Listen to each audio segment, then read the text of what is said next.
Hello. So tonight I am filming my mid-year book freakout tag, which if you don't know is basically just a tag where you answer a bunch of questions about the books that you've read this year so far. And this video isn't going to be representative of the books I've read this year because I only really started keeping track of them, I want to say maybe March. So this is going to be March to now. So I'm sorry, but we'll have the end of the year. We'll be good. I'll have tracked my books. It'll be fine. So let's just dive right into this. I think there are like 14 or 15 questions. All right. So I have all of the books that I've read on my Goodreads like 2020 reading challenge here on my computer. So if you see me looking over there, that's what that is. Let's do it. The first question in this is the best book that you've read so far in the year 2020. For me, this is easily Bone Cars Moon by Catherine Purdy. Well, duh. I have talked so much about how much I love this book, and it just came to me at the perfect time in my life where everything about it I completely engulfed and I adored with every fiber of my being, but I don't know if I would have loved this as much if it came to me at another point in my life, but it just really worked for me at the time that I read it, so easily best book I've read so far this year. Next question is the best sequel you've read so far this year. This is tough because I honestly don't think I've read too many sequels. I'm going to count the ones that I've read. A few moments later. I don't know. It's tough because, quite frankly, I haven't read a lot of series this year, and if I have to choose between 4 or 5, it's hard to choose which one is my absolute favorite. But I think if I'm going to have to go with one, it'll be Lord of Shadows by Cassandra Clare. I've really adored the Dark Artifice series. It's definitely one of her best works. This was my least favorite of the 3 books, but this was definitely her best work so far is this series, so probably the best sequel I read this year. I don't know, Sirius and I, we just haven't been working lately, so hopefully Sirius and I will be getting along better soon, but I don't know. Next question is a new release you haven't read yet, but you want to. So for this one, I do have a couple of new releases that I do really want to read. One of them, obviously, is Ballad of Songbirds and Snakes. I did pre-order it. It's still not here because Canada Post is trash. That's fine. They're actually doing their best, I think. I don't know. They ask you how you are, you just have to say that you're fine when you're not really fine, but you just can't get into it because they would never. Anyway, so yeah, I haven't received it yet, so I haven't read it yet, but that is one that I really do want to read because The Hunger Games played such a part in my life when I was in junior high, so I definitely want to read this prequel novel. Another one that I own is The Henna Wars by Adiba Jaigirdar. This is actually, I'm doing a book review for this on my channel toward the end of the month. So stay tuned because I will be reading this book. This is just one that I'm so excited to read, and I'm just, every fiber of my being is like trying to consume this book, but I've been in a reading slump, so I haven't started it yet, but I will get there. Most anticipated release for the second half of the year. I don't know. Oh my god, I do know. Hold the fucking phone. So there is a book that is coming out in July that I am so excited about. It is a retelling. I love retelling so much. Apparently this is a queer retelling, which I'm completely on board for, and that is Cinderella is Dead by Kaylin Bayron, and I'm so excited to pick this up. This is definitely one of the most anticipated releases that I have coming for the upcoming, the rest of 2020 easily. I've entered a couple of giveaways for it, and I don't think I'll get it, but that's fine. And I'm just really looking forward to picking this book up and reading it. I love the concept of it. I think it's so interesting. It's pretty much 200 years after Cinderella happened, and I think that's really an interesting time. So I'm really excited to pick this one up. So it's definitely probably my most anticipated release of the next 6-7 months. Next is the biggest disappointment. Oof. Biggest disappointment so far is The Cabin by Natasha Preston. I really wanted to love this. It was the first thriller, well, mystery thriller type book I've read this year. I really wanted to love it because I do love a good mystery, but this just took a very disgusting twist on sexuality and mental health. And I'm not a fan of when authors use that as kind of like a cop-out reason why somebody is dead is because of a sexuality issue or mental health issue.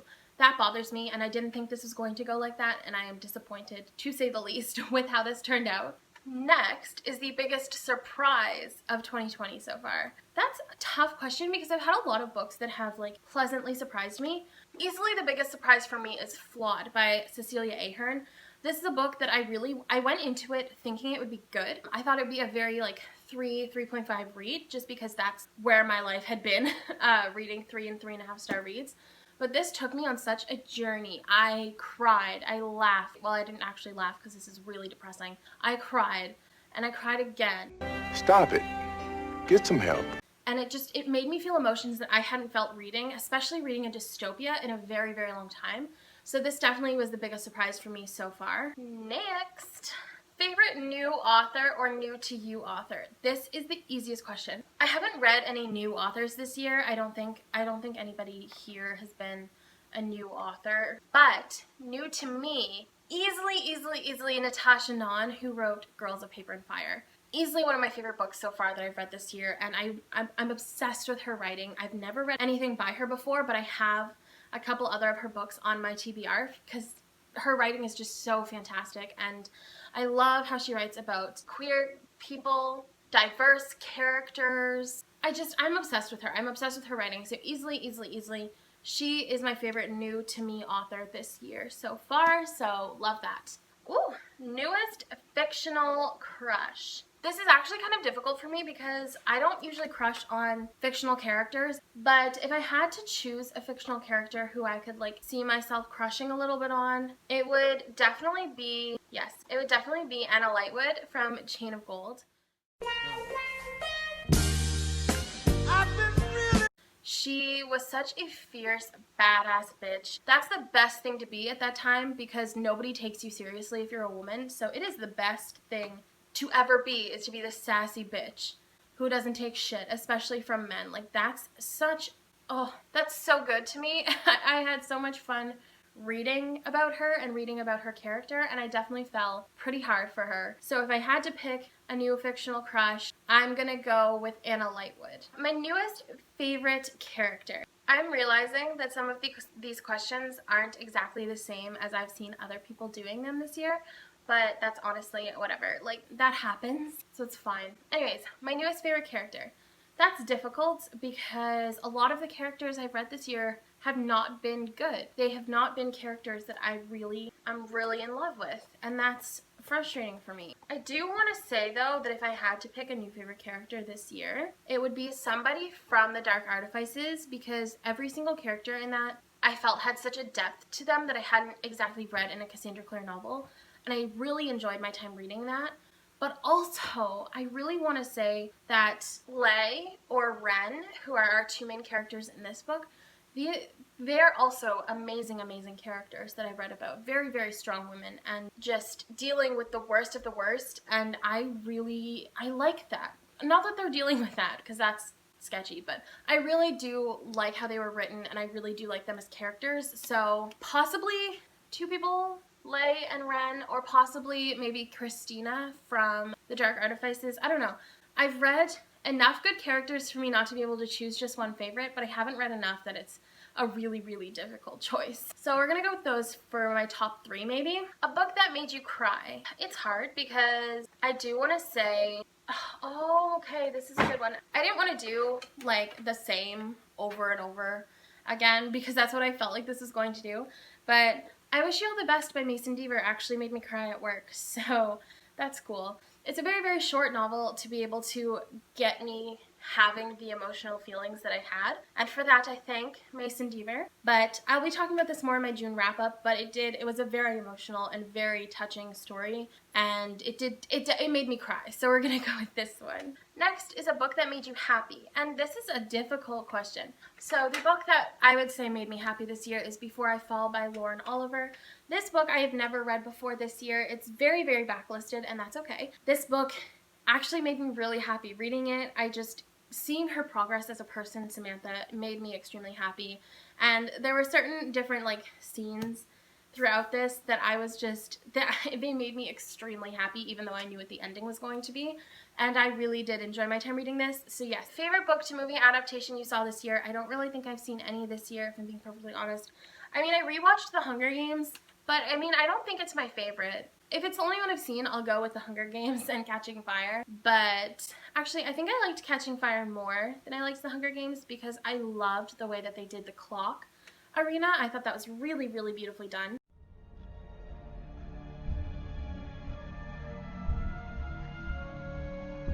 This entire arena seems to be laid out like a clock, with a new threat every hour, but they stay only within their wedge. It all starts with the lightning, then the blood rain, fog, monkeys. That's the first 4 hours. At 10, that big wave hits from over there. Well, Iris, you're a genius. But I don't know. I don't think I've seen any others this year because I'm not a big movie watcher. So I'll just stick with the Hunger Games for now. The most beautiful book you bought so far this year. Someone needs to point me to a cover that's prettier than The Kingdom of Back so I can stop talking about the cover on The Kingdom of Back. This is forever going to be the prettiest book I have on my shelf. I'm calling it now. I don't think there's anything that can beat it unless I somehow buy the Hazelwood, which I don't see myself doing in the near future, but that's fine. I love this cover.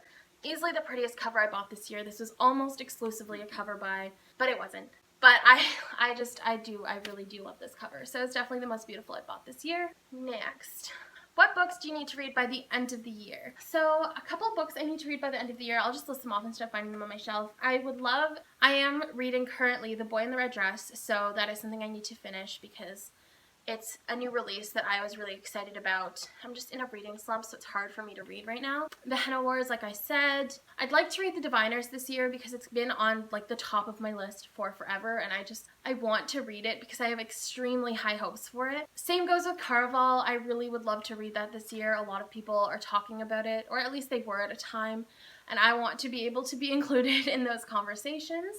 I would also really like to get my hands on a copy of Six of Crows because that is a book that I have been dying to read since I read the Grishaverse series. I don't even know when I read that. I think starting university. I love Leigh Bardugo as a person, and I'm so excited to read Six of Crows. I'm just scrolling through my Goodreads list, and all of these books like I want to read this year, and that's cute because I think I have like 400 on my list of things to read, so that ain't happening, sis, considering I can barely read 4 books in the month of June. So I'll say those are all of the ones that I can really think of right now, but realistically there are a lot of books that I'd love to get to this year. And finally, the last question is, who are some of your favorite booktube content creators or book content creators? I think something like that, which is really difficult for me. I will link my Q&A/small booktuber shout out down below because I shout out 10 of my favorite channels, and that doesn't even cover half of them if I'm being perfectly honest. I have so many different channels that I watch so much. I have Ansu Reads, who I love to death, Darian Reads, Miklas Writes, Tammy Tries to Read, Let Me in the Library, Ginger Snapped Reads, Iris, but I can't remember the channel name, Books on Peak, Coley Reads, like so many content creators that I've loved getting to know and coming in contact with, and just it's definitely been a fantastic time getting to know these people. And yeah, I think that's it. I think I've completed my booktube mid-year freakout book tag. Is that what it's called? Mid-year book freakout tag. I'm really happy with the books that I've read so far this year. I have logged so far 37 books. And I know there's more than that. I'm at least at 40 books this year, which honestly is really good for me considering the past few years. 40 books is what I would read over a whole year. But obviously being in quarantine and now starting BookTube, I've found a new love of reading. So I'm hoping at the end of this year, when I do the end of year book tag, I will have even more amazing books to share with you guys. And I can't wait for you guys to see what's coming next. And until next time, bye readers!